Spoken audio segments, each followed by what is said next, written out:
आज हम एक्सरसाइज 3 है दो चर वाले रैखिक समीकरण युग्म। आज आप दो चर वाले रैखिक समीकरण युग्म के बारे में पढ़ते हैं। चर का मतलब है वेरिएबल, यानी x y z p q r s जो भी, और दो लेने हैं, जैसे अक्स वाई है, पी क्यू है, आर एस है, जेड वाई है, ऐसे दो दो चर साथ में चलेंगे। रैखिक समीकरण यूँ पहले वाली एक्सरसाइज में आप पढ़ी होगी, रैखिक बहुपद के वह भी रैखिक समीकरण वह अगर चर की घात ज़्यादा में ज़्यादा एक हुआ तो भी बोला रैखिक समीकरण की में चर की घात वह एक में ज़्यादा को नहीं आवे। युग्म का मतलब है जोड़ा, यानी दो दो समीकरण इसमें साथ में चलेंगे। दो चर वाले रैखिक समीकरण युग्म का मानक रूप या व्यापक रूप कि आप आधार मान चला कि रैखिक समीकरण युग्म है वो किया हो सके। A1 अक्स plus B1 Y plus C1। अब थारे मन में ऐसी कि A1 B1 C1 को क्या मतलब है, तो मैं A1 B1 C1 ये लिया हूँ कि मैं दूसरा में भी A B C ले रहा हूँ, तो थाने कन्फ्यूज नहीं हुआ है कि समीकरणों को जोड़ा है। दो समीकरण साथ साथ सी, तो पहला हम अक्स को गुणांक A1 माने, यहाँ दूसरा हम अक्स को गुणांक A2 है, y को गुणांक B1 है, इम y को गुणांक B2, और जगह कांस्टेंट है वेरिएबल है वह C1 और C2 है। हो भी सके को नहीं भी हो सके। इम देखो कई बार ये है कि जो C1 C2 को मान है वो बराबर कई साइड में भी रह जाए, तो बिना आप अठीन लेवा तो अठीन प्लस का तो माइनस का जाएगा और माइनस का तो प्लस का जाएगा, कई बार हुए भी को नहीं। ठीक है, कई बार क्या कि वाई अक्स और वाई ही है तो दोनों कमा साथ रसी क्योंकि दो चर वाले दियोड़ा की दो चर तो होना ही होना चाहिए, और अक्स और वाई किसकी घात है ज़्यादा से ज़्यादा एक ही 80। ठीक है, रैखिक समीकरण युग्म है अन आपा हल करना का कई तरीका है, और बहुत सारा आका अगर कोई का मूल है या कोई हल है वहाँ को अगर अस्तित्व है तो बहुत सारा हल हो सके, क्योंकि अक्स को मान जिए जहाँ बदल तो जैसी वाई को भी मान बदल तो जैसे, तो आप अक्स का अपरिमित रूप में कई मान रख सका, और भी का साथ साथ वाई का मान भी बदलता जैसी। दो चर वाले रैखिक समीकरण युग्म का मानक रूप ये लिख लिया। अब है इसमें कई विधियां हैं इनको हल करने की। पहला है रैखिक समीकरण युग्म का ग्राफीय विधि से हल, कि ग्राफ बना अपन किया हल कर सका। ग्राफ बनाणु अपन सर नाव है, देखो इसमें 3.1 2 पॉइंट है। यदि एक रैखिक समीकरण युग्म की दो समीकरण हैं जिसका कोई हल नहीं होता, अगर आ समीकरणों को कोई हल को नहीं हुआ, कब को मतलब दो समीकरण सागे चले वह अगर अक्स और वाई का मान या कोई भी को नहीं उसका दोनों समीकरण संतुष्ट करता हुए, तो क्या होगा, तो वह असंगत युग्म कहलाता है। तो ये समीकरणों को जो जोड़ है वो असंगत कहलावा, जब हम अक्स और कोई वाई को ये कोई मान को नहीं हुआ जो को दोनों समीकरण संतुष्ट कर सके। दूसरा, यदि रैखिक समीकरण युग्म जिसका हल होता है, अगर अक्स और वाई को कोई मान हुआ जो दोनों समीकरण संतुष्ट करे, तो वह संगत युग्म कहलाता है। अब देखो एज का गुणांक ही A1 A2 B1 B2 C1 C2 आ के आधार पर आपा ई बात को पतो लगा सका हाँ कि आ दोनों समीकरणों को हल अक्स और वाई को मान मान जो संतुष्ट करे वो आसी या को नहीं आवे। एक रैखिक समीकरण युग्म द्वारा निरूपित रेखाएं, यानी आप ग्राफ बनासे तो एक समीकरण एक रेखा बनासी, दूसरो समीकरण दूसरी रेखा बनासी, वह रेखा ने देकर आप यहाँ बता सका इको हल हासी या को नहीं आवे। के व्यवहार तथा हल का अस्तित्व है। यदि रेखाएं एक बिंदु पर प्रतिच्छेद करती हैं तो समीकरण युग्म का अद्वितीय हल होता है। अद्वितीय का मतलब होता है कि फिक्स एक हल होता है अपने आप में अनोखा, यानी उस जैसा और कोई मान नहीं होना। उनको क्या बोलते हैं, संगत समीकरण युग्म या अविरोधी। एक दूसरा को प्रतिच्छेद करवा को मतलब है कि आप ग्राफ बना चाहे तो भी हम दो या रेखा बने कि भाई एक दूसरे ने कट्ठे ना कट्ठे काटे, तो जो उभयनिष्ठ बिंदु है जटे एक दूसरा प्रतिच्छेद कर रही इस जगह अक्स और वाई को के मान आसी वही भाई समीकरण युग्म को हल हो सी।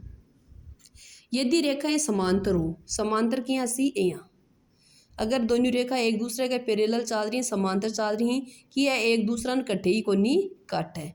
अगर ये नहीं काट सी तो आपका कोई भी बिंदु उभयनिष्ठ हो सी को नहीं, अगर उभयनिष्ठ बिंदु नहीं है तो कोई हल ही को नहीं। ठीक है, तीसरी है संपत्ति। तीसरी कंडीशन है संपत्ति कि ये वाली रेखा की जी आ रेखा जगह बिंदुओं गुजर रही है, दूसरी रेखा भी बाई बिंदुओं गुजर सी, यानी दोनों रेखा एक दूसरा के ऊपर स्थित होनो बिन बोला संपत्ति, यानी एक दूसरे ने ढक लेनो। तो तो एक हर बिंदु अन एक दूसरा को उभयनिष्ठ बिंदु है क्योंकि सारा बिंदु सेम ही है। ठीक है, तो इन बोला आप संपाती रेखा बोले इका हुए अनंत हल, यानी अपरिमित रूप से अनेक हल होना।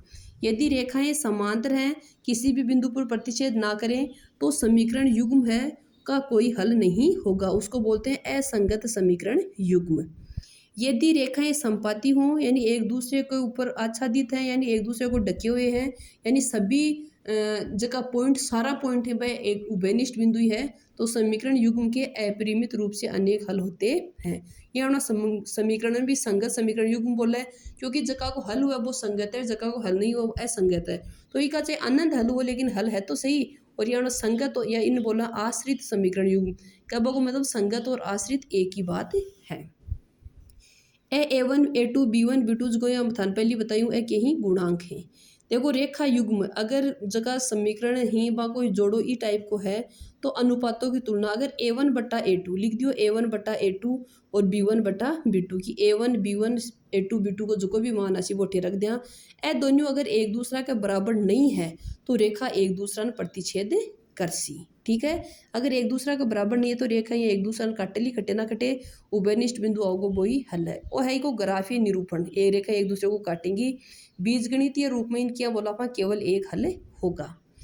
अगर यहाँ हुआ कि A1 बटा A2 B1 बटा B2 C1 बटा C2 तीनों ही आपस में बराबर है तो रेखा संपत्ति की अनुपात बराबर है इसका मतलब तो समीकरण एक जैसा ही है। अनेक हल होए क्योंकि सारा ही बिंदु के वह लगभग संपत्ति वह है क्योंकि यह तो एक दूसरे को ऊपरी आच्छादित हो जाए। अगर A1 बटा A2 B1 बटा B2 दोनों तो बराबर है लेकिन C1 बटा C2 है वो आके बराबर कोनी तो यह रेखा वह समांतर यानी एक दूसरे ने कटे भी टच कौन करे तो कोई भी बिंदु उभयनिष्ठ कुनिया इसलिए कोई हल नहीं होगा। ठीक है, अब अपन देखो उदाहरण ले चालते हैं। उदाहरण थारा समझ में सी ग्राफ द्वारा जांच कीजिए। पहला उदाहरण है वो कि समीकरण युग्म x प्लस 3y बराबर 6 और 2 x माइनस 3y बराबर 12 संगत है। संगत है को मतलब इको हल होना चाहिए यदि ऐसा है तो उन्हें ग्राफ द्वारा हल कीजिए। तो ये कोई एक सीधो सो अर्थ है अन हल करवा को एक ही तरीका है एक बार समझ लो। समीकरण एक से पहलो समीकरण x प्लस 3y बराबर 6 तो अपन इन y बराबर कर लिया तो x प्लस को है इस साइड में जाते हैं घटिया को 6 माइनस x यानी माइनस को 3 गुणा में अठिन आता ही भाग में x को मान रखे अठे अपन जी जे y को बदल तो जैसी x को मान जी 0 रखियो अठे 0 रख दियो तो 6 माइनस 0 6 और 6 में 3 को भाग दियो तो 2 फिर x की जगह पर 6 लिख दियो तो 6 माइनस 6 यानी 0 0 में 3 को भाग दिया ना 0 यानी अगर इस समीकरण में x की जगह 0 रक्षा तो y को मान 2 आसी x की जगह 6 रक्षा तो y को मान 0 आसी। यही थे इम आगे और भी रख सको हो कत्ता भी मान अपनी मर्जी व जठा नहीं आप लिख सका।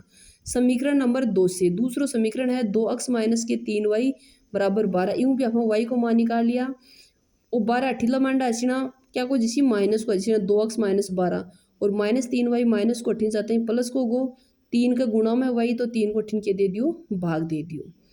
अब x की जगह पर 0 रखा तो 0 रखते हैं वो तो 0 माइनस 12 बटा 3 बचे माइनस 12 में 3 को भाग देना कैसी माइनस का 4 ये x की जगह 3 रखियो माइनस का 2 आया x की जगह 6 रखियो y को मान क्या गो 0। अब अपन ग्राफ बनाना है आ दोनों एज की 2 अपन का टेबल बनी आऊँ ग्राफ सन बनाना आवा है वो x अक्ष है वो y अक्ष है। पहलो है अगर x को मान 0 है तो y को मान 2 है तो y को मान 2 कटे है और अठे x को मान के है 0 है पहलो पॉइंट तो आगो। दूसरो पॉइंट है अगर x को मान 6 है तो और x को मान 6 और अठे y को मान क्या होगा 0 होगा। ठीक है, अठ्यूर और रेखा पहला समीकरण की रेखा यहाँ बन रही है दोनों बिंदुओं गुजर रही है। ठीक है, दूसरा समीकरण देखो x को मान 0 है और y को मान -4 तो अठे है -4 क्योंकि y को मान ऊपरली साइड में तो प्लस व अठे माइनस और y x को मान 0 है तो अठे माइनस 0 और -4। दूसरो बिंदु है 3 और -2 x को मान तो 3 और सी प्लस को और y को मान -2 सी तो अठे आयो। अगलो बिंदु और है आप आगे और हल करा तो x को मान 6 है और y को मान 0 तो वो बिंदु वही है। अब ई रेखा ना आप यहाँ बनाई चाहिए थे 2 बिंदु तन बना लो तो इन आगे बढ़ा सो तो अठ्यूर गुजर सी तो दोनों रेखा एक दूसरा खट्टी काट रही बिंदु बी पर काट रही जटे x को मान तो 6 और y को मान 0 वो यहाँ को आंसर है। रेखा ए बी और पी क्यू एक उभयनिष्ठ बिंदु b 6 और 0 पर प्रतिच्छेद करती हैं अतः इस समीकरण युग्म का एक हल x बराबर 6 और y बराबर 0 है अर्थात समीकरण युग्म क्या है संगत है। दूसरा उदाहरण है ग्राफ द्वारा ज्ञात कीजिए कि निम्न समीकरण युग्म का हल नहीं है। अपन ग्राफ बना रही बताना है कि कोई हल को नहीं कोई हल कद को नहीं हुआ है अपन भी पढ़िया कोई हल जद को नहीं हुआ जद दोनों रेखा आपस में क्या हुआ है समांतर हुआ है। ठीक है, और समांतर कद हुआ रेखा समांतर जद व जद A1/A2 और B1/B2 तो बराबर हुआ, C1/C2 बराबर नहीं हुआ।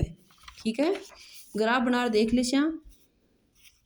पहले हल करो समीकरण 2 को। देखो ओ समीकरण एक जैसा ही है, क्योंकि अद्वितीय समीकरण युग्म का हल नहीं है। ठीक है, या अद्वितीय हल है अथवा अपरिमित रूप से अनेक हल हैं।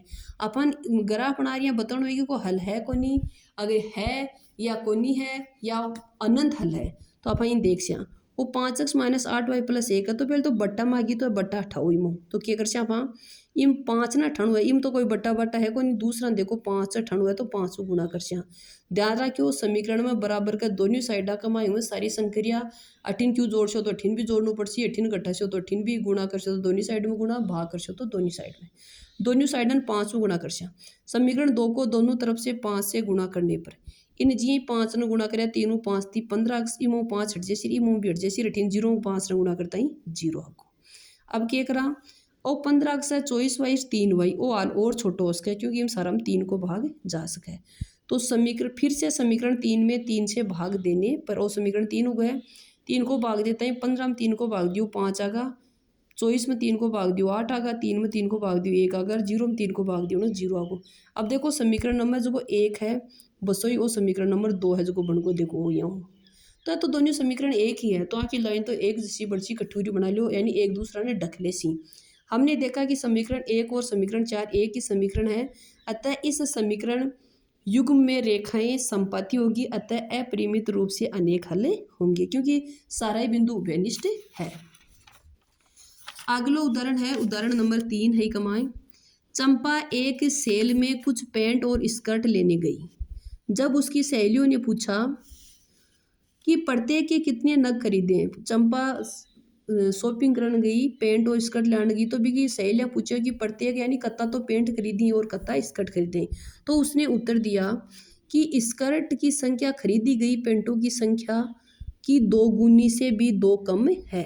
बाकी की स्कर्ट की संख्या है वह पेंट की संख्या की 2 गुनी से 2 कम है। एक समीकरण तो यूं बन सी। दूसरी बार बोली स्कर्ट की संख्या खरीदी गई पेंटों की संख्या की 4 गुनी से भी 4 कम है। एक बार तो बोली कि 2 गुनी से 2 कम है, दूसरी बार बोला कि 4 गुनी 4 कम है, तो 2 समीकरण बन जैसी। सहेलियों की यह जानने के लिए सहायता कीजिए कि चंपा ने कितनी पेंट और स्कर्ट खरीदी। तो अपन सौ पहले तो मान लिया कि पेंट है इसकी अक्स खरीदी, माना पेंटों की संख्या अक्स है और स्कर्ट कता खरीदी वाई, स्कर्ट की संख्या है वाई। तो पहली बार हम ये करी है उत्तर दिया कि जो स्कर्ट है स्कर्ट की संख्या खरीदी गई पेंटों की संख्या की, तो खरीदी गई पेंट कितनी खरीदी ही अक्स खरीदी, उनकी दुगुनी, तो 2 अक्स में से 2 कम है तो 2 हटा दो। तो स्कर्ट की संख्या है दुगुनी पेंट की संख्या या अक्स भी का भी 2 गुना सो कति कम है 2 कम है। दूसरी बार बोले कि स्कर्ट की संख्या है लेकिन पेंट की संख्या अक्स है, अक्स का 4 गुना सो भी 4 के है कम है, तो 2 समीकरण बनगा। अन दोनों हल कर लो। समीकरण 1 से अक्स का मान 0 रक्षा, y को मान -2 आ जैसी, 1 रक्षा 0 आ जाए, 2 रक्षा तो 2 आ जैसी। अक्स की जगह 2 रखते हैं, 2 दूनी 4, 4 में से 2 गया, y को मान 2। ये समीकरण दोनों हल कर लिया। हाँ, अक्स की जगह 0 रक्षा तो -4, अक्स की जगह 1 रक्षा तो 4 एकम 4, 4 - 4 0 आ जैसी, y को मान, अक्स को मान 2 रक्षा 4 दूनी 8, 8 में से 4 गया 4। अब आप को बनाया ग्राफ दिए गए समीकरण युग्म का ग्राफ बनाओ। तो देखो पहला हम अक्स की जगह 0 है, y को मान -2, तो अक्स की जगह 0 है, y को मान -2 है। फिर अक्स को मान तो 1 और y को मान 0 है। फिर अक्स को मान तो 2 और ये 2 और y को मान भी क्या है 2 है, तो वो बिंदु कटे है 8 है। दूसरा समीकरण में अक्स को मान 0 और y को मान -4, फिर अक्स को मान 1 और y को मान 0, फिर अक्स को मान 2 और y को मान कतो है 4 है, और x को मान 2 जैसी और y को मान 4 है जी। हम एक चीज ये होना है, एक बिंदु ये होना है जिसको उभयनिष्ठ दुनिया, अक्स को मान 1 है y को मान 0 दुनिया में, और वो बिंदु कटे है और तो ओ ई को हल है अक्स को मान 1 और y को मान 0। दोनों रेखाएं बिंदु a 1 0 पर प्रतिच्छेद करती हैं, अतः अभीष्ट हल है वो क्या है 1 और 0 है।